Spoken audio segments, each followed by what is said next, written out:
friend of mine at work gave me this, it's called a pocket chainsaw.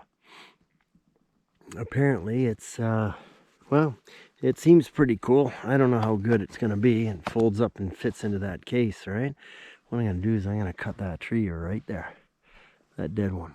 I'll take it over to the shelter, and if I can get through it. The question is this BS or not? Like, I don't know. So let's figure this out, right? Let's see how she works. Okay. She's a dead stick. We'll see. Apparently it cuts both ways.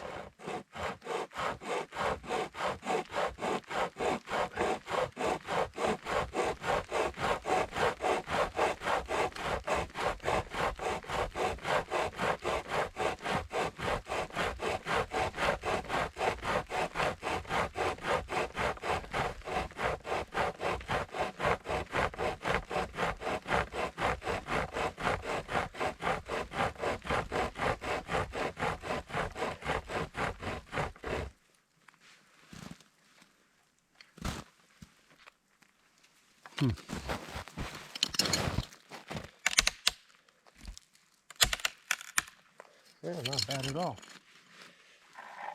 Not bad. Well, it certainly cut through the wood. My handsaw would do it quicker for sure. But you know what? I think this is a pretty good little tool to keep in a pack. It doesn't weigh much. But yeah, and it cuts both ways. In other words, when you're pulling back and forth, it cuts both ways. So pretty cool little thing. Gimmicky a bit maybe, but okay. Signing off.